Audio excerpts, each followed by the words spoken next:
നമസ്കാരം കിട്ടിയോളെ, എന്തൊക്കെയുണ്ട് വിശേഷങ്ങൾ? ഞാനേ ഒരു കാര്യം നിങ്ങൾക്ക് കാണിച്ചു തരാനായിട്ടാണ് ഈ വീഡിയോ പോസ്റ്റ് ചെയ്യുന്നത്. വേറെ ഒന്നും കൊണ്ടല്ല, പാർക്കുകൾ ഇപ്പോൾ നമ്മുടെ നാട്ടിലും പാർക്കുകളുണ്ട്, ഇവിടെയുണ്ട്. ഞാൻ താമസിക്കുന്നത് UAE ദുബായിലാണ്. ഇവിടെയും പാർക്കുകളുണ്ട്. അപ്പോൾ ഈ പാർക്ക് എങ്ങനെയുണ്ട് എന്നുള്ളത് ഞാൻ നിങ്ങൾക്ക് കാണിച്ചു തരാം. ക്ലീനായിട്ട് ഇത് മെയിൻറ്റെയിൻ ചെയ്തിട്ടുണ്ട്. അപ്പോൾ ഞാൻ നിങ്ങൾക്ക് കാണിച്ചു തരാം. വരും. ഇപ്പം ഈ കാണുന്നതാണ് അൽനാദ പോൺ പാർക്കിൻ്റെ വളരെ മനോഹരമായ വിശാലമായ എൻട്രൻസ്. ഇത് കടന്ന് ചെല്ലുമ്പോൾ റൈറ്റ് സൈഡിൽ ചിൽഡ്രൻസ് പ്ലേ ഏരിയ അവർ സെറ്റ് ചെയ്തിട്ടുണ്ട്.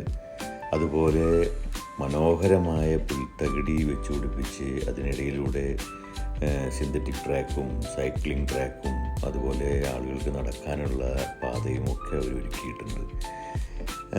ഈ കാണുന്നതാണ് നടുക്ക് ഞാൻ പറഞ്ഞിട്ടുള്ള പോണ്ട്, അതായത് കുളം. ഒരുപാട് വെള്ളം സ്റ്റോറേജ് കപ്പാസിറ്റി ഉള്ള ഒരു പോണ്ട് തന്നെയാണ് അവർ ഒരുക്കിയിട്ടുള്ളത്. മനോഹരമായി അതിനെ വളരെ നീറ്റ് ആൻഡ് ക്ലീനായി മെയിൻറ്റെയിൻ ചെയ്യുന്നതിലും അവർ ശ്രദ്ധിക്കുന്നുണ്ട്. അതുപോലെ വളരെ നല്ല രീതിയിൽ ഇരിപ്പിടങ്ങൾ അറേഞ്ച് ചെയ്തിട്ടുണ്ട്.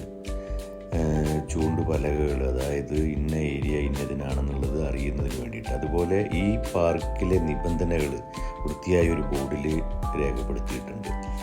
ഈ സിന്തറ്റിക് ട്രാക്ക് കണ്ടു കഴിഞ്ഞാൽ സത്യം പറയാലോ ആർക്കായാലും 1-2 റൗണ്ട് ഓടാൻ തോന്നും.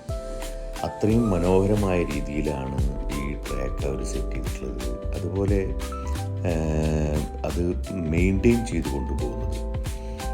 ഈ വലതുഭാഗത്ത് കാണുന്ന ബ്ലാക്ക് ടാറിട്ട സ്ഥലമാണ് സൈക്ലിംഗ് ട്രാക്കായിട്ട് അവർ മെയിൻറ്റെയിൻ ചെയ്യുന്നത്. അതുപോലെ സ്കേറ്റിങ്ങിനും ഒക്കെ ഉപയോഗിക്കുന്നുണ്ട്. ഇത്തരത്തിലുള്ള പാർക്കുകൾ ഒരു പരിധിവരെ നല്ലൊരു കമ്മ്യൂണിറ്റിയെ ബിൽഡപ്പ് ചെയ്യാനും സഹായിക്കുമെന്നാണ് എൻ്റെ ഒരു അറിവ്. ഇത് ഇപ്പോൾ ചെറിയൊരു ബർത്ത്ഡേ പാർട്ടിയൊക്കെ വേണമെങ്കിൽ കണ്ടക്ട് ചെയ്യാവുന്ന ഒരു ഏരിയ സെറ്റ് ചെയ്തിരിക്കുന്നു. അതുപോലെ volleyball court, basket ball court എന്ന് വേണ്ട ഫുട്ബോൾ കോർട്ട്, ടെന്നീസ് കോർട്ട്, ഇതൊക്കെ ഇവിടെ ഈ ചെറിയൊരു സ്ഥലത്ത് അവർ സെറ്റപ്പ് ചെയ്തിട്ടുണ്ട്. പിന്നെ ഭക്ഷണം കഴിക്കാനുള്ള സൗകര്യങ്ങൾ, അതുപോലെ കംഫർട്ട് സ്റ്റേഷൻ, പിന്നെ 24 hours സെക്യൂരിറ്റി. ഇത്രയുമാണ് ഒരു നോർമൽ പാർക്കിന് വേണ്ട കാര്യങ്ങൾ. ഇതാണ് എനിക്ക് പറയാനുള്ളത്. ഗഡിയോളെ, ഇപ്പോൾ നിങ്ങൾക്ക് ഒരു സംവാട്ട് ഐഡിയ കിട്ടിയില്ലേ എങ്ങനെയാണ് പാർക്ക് ഒരു മെയിൻറ്റെയിൻ ചെയ്യുന്നത്, ഏത് തരത്തിലുള്ള പാർക്കാണ് ഇവിടെ കൺസ്ട്രക്ട് ചെയ്തിട്ടുള്ളത്. അപ്പോൾ ഇതുപോലത്തെ പാർക്കുകൾ തന്നെയാണോ നമ്മളുടെ നാട്ടിൽ ഉള്ളത് എന്ന് ആണെങ്കിൽ നിങ്ങളൊന്ന് കമൻറ്റ് ചെയ്യും. ഞാൻ അങ്ങനെ കണ്ടിട്ടില്ല. യൂസർ ഫ്രണ്ട്ലി ആയിട്ടുള്ള പാർക്കുകൾ അങ്ങനെ ഞാൻ ശ്രദ്ധിച്ചിട്ടില്ല.